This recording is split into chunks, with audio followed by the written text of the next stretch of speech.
Hey guys, स्वागत है आपका कॉमिक एंड एनिमे के चैनल में। तो यार आज मैं तुम्हें एक्सप्लेन करने वाला हूँ एरोबैटिक सिल्की के पार्ट 2 को। तो चलो फिर बिना किसी देरी के शुरू करते हैं इस वीडियो को। Let's go.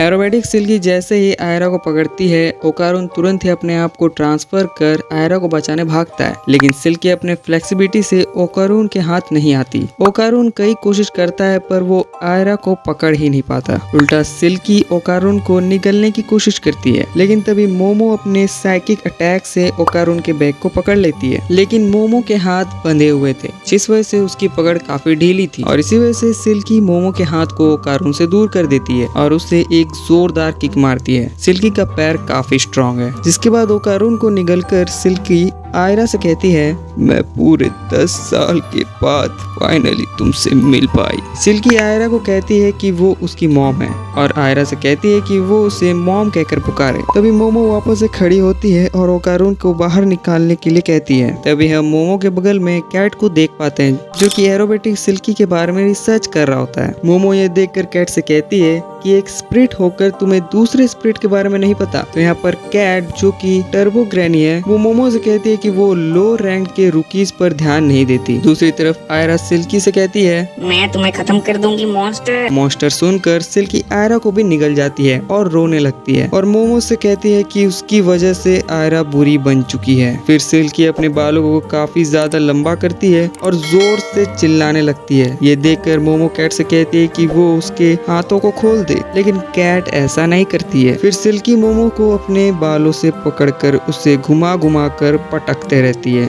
फिर वो मोमो से कहती है कि अगर वो उसे मॉम कहकर पुकारे तो शायद वो उसे छोड़ दे, लेकिन यह मोमो उसे पागल कहती है। ये सुनकर सिल्की मोमो को भी निगल जाती है। तभी कैट सिल्की से कहती है कि वो बच्चों को बाहर निकाल दे, वरना वो उसे नहीं छोड़ेगी। ये सुनकर सिल्की कहती है, वरना तेरे को डर नहीं लगता?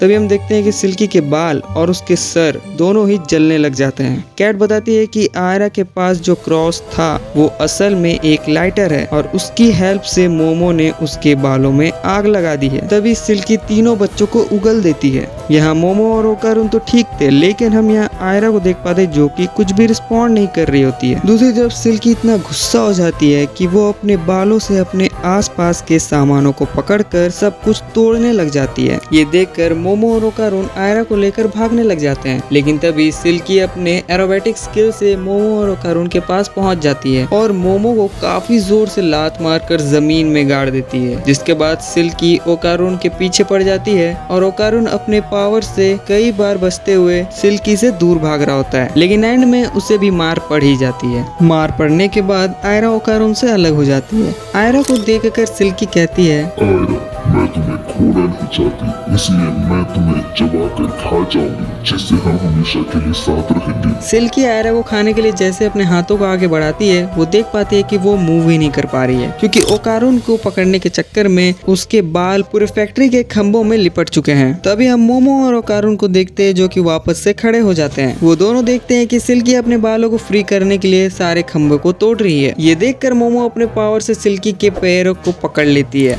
और ओकारुन को अटैक करने को कहती है। यहाँ ओकारुन पहले तो अटैक करने से इनकार करता है, लेकिन जब वो देखता है कि मोमो के साइकिक अटैक्स काम नहीं कर रहे हैं और सिल्की उन पर हमला करने वाली है, तभी वो काफी जोर से सिल्की के पेट पर हेडबट मारता है, जिससे वो फैक्ट्री के बाहर की दीवारों में चुन जाती है। जिसके बाद मोमो और ओकारुन आयरा के पास जाते हैं और उससे गोल्डन बॉल को ले लेते हैं, लेकिन तभी कैट उन्हें बताती है कि आयरा मर चुकी है। ये सुनकर मोमो और ओकारुन उसे CPR और उसके हार्ट को पंप करते हैं, लेकिन फिर भी वो नहीं उठती। कैट बताते हैं कि कोई भी स्पिरिट अगर किसी भी ह्यूमन को निगल जाए तो वो शायद ही जिंदा रह सकता है अगर उसके अंदर कोई स्पिरिट की पावर हो, इसलिए ओकारुन और मोमो जिंदा हैं। तभी वहाँ सिल्की आती है और कहती है कि वो आयरा को जिंदा कर सकती है, लेकिन मोमो और ओकारुन को उस पर भरोसा नहीं होता है, इसलिए सिल्की अपने मुंह से एक खंबे को निकालती है और मोमो से कहती है कि अगर उसे कुछ भी गड़बड़ लगे तो वो उसे मार सकती है। मोमो सिल्की से पूछती है कि आखिर कैसे वो आयरा की जान को बचा सकती है। तो सिल्की कहती है कि उसे यानी मोमो को अपने पावर से मेरे अंदर के ऑरा को आयरा में ट्रांसफर करना होगा, तब जाकर उसकी जान बच सकती है। कैट इस पर एग्री करती है और मोमो से कहती है कि सिल्की सही कह रही है, जिसके बाद वो इस प्रोसेस को करने के लिए तैयार हो जाते हैं, लेकिन उन्हें फिर भी सिल्की पर भरोसा नहीं हो रहा होता है, इसीलिए ओकारुन अपने आप को ट्रांसफॉर्म कर लेता है। जिसके बाद जैसे ही मोमो सिल्की के ऑरा को पकड़ती है, उसे सिल्की सिल्की की बैक स्टोरी दिखती है